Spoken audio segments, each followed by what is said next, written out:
Welcome back, family. We are back on the Mr.ThinkSmart Show. We have the Leonard Johnson here. Me and Leonard Johnson go way back. But I want him to tell his story. You know, it's all about agriculture. It's all about growth and development. And Leonard comes from a storyline that will blow your mind. So Leonard, tell me a little bit about yourself now, and you can even throw your family. I want you to throw your family in there and how you developed in that. But what you do now, and then we'll go backwards and you tell your story. Sure. Well, now I work for the City of St. Louis Development Corporation. St. Louis Development Corporation. I've been there for a few months now. I serve as the Director for Neighborhood Business Development. That's in my full-time work. In my part-time work, I lead my own consulting firm, JCS Consulting Services. It's a motivational and leadership firm that I principally started. I teach college students leadership. I put them on a track. I have a program that I teach called Emerging Leaders, and for professionals. So for young professionals, I've been invited to speak at banks, credit unions, nonprofit organizations. I have a program called Growth Path for them. And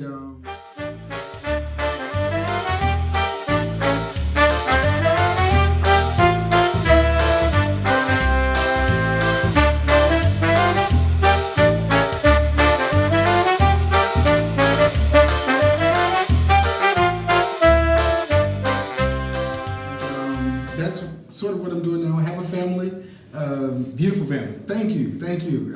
3 kids ranging every spectrum. We have a preteen, a toddler, an infant. I have a beautiful and talented wife, and I'm living a pretty fantastic life, I'll say. Right. Now let's go backwards. Now, me and Leonard went to college together, and I know his backstory, but his backstory is amazing. So family, I want you to listen to this story because it's going to help you out. Plus, he just told you he's an empowerment speaker, so he's here to empower you too.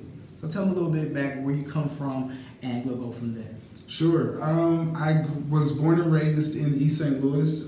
For anyone not familiar with East St. Louis, it's known as America's war zone. It really literally looks like, you know, a war has taken place in that city. Very high crime, very high poverty, all the symptoms that you would take from a decaying urban core city. East St. Louis had at one time been sort of a gateway city.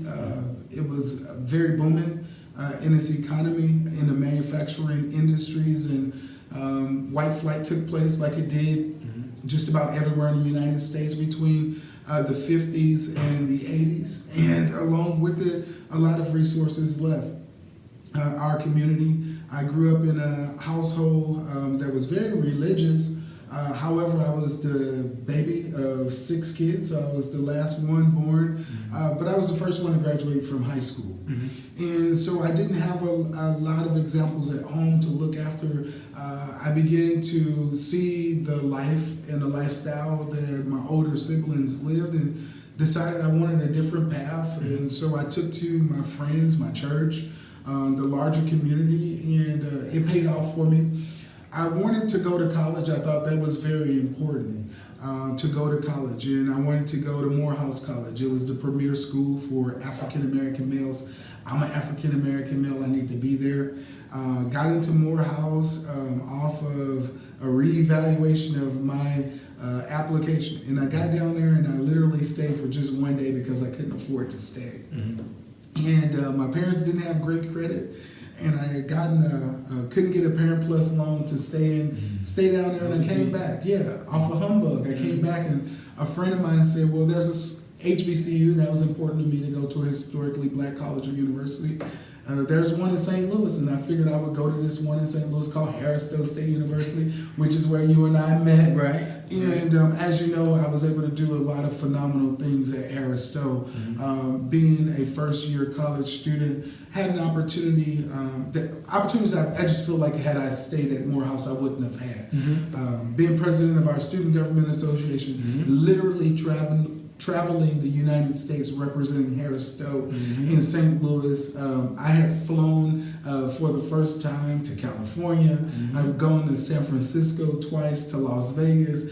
As a student representing the institution, I had a chance to serve on the university's board of regents as a student regent, and those were just opportunities that over time, I just know had I been at Morehouse, there would have been a lot of guys competing with me for those opportunities, and when I got to HARRIS-Stowe, those opportunities were just sort of like laid at my feet. And I was like, okay, God, what are you doing in my life? This is just so amazing with every opportunity that was opened up.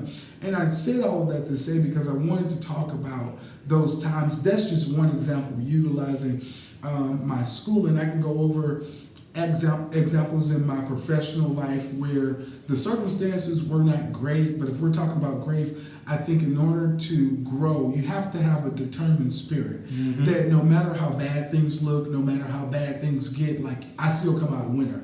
I firmly believe that. I have extraordinary faith in God that He's gonna open up the door. Like it's not me doing it.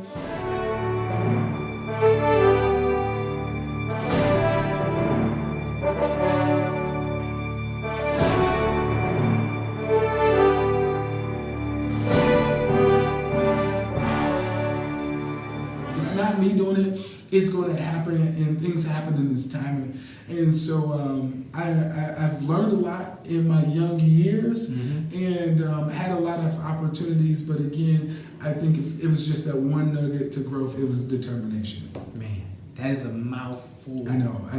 But that's what we wanted. I don't even really have to say too much more now. Family, listen, like my book, coming soon. Choose your script. He chose his script. He decided, the seed was planted in his mind, and what he did, he went for what he wanted. You have to choose your script. Now we want to thank everybody who has, thank our watchers, and we want to thank our viewers. Now listen, we need you to subscribe right here. Subscribe. And listen, Think Smart with Mr. ThinkSmart on the Mr. ThinkSmart Show. You heard it first with Leonard Johnson. Thanks.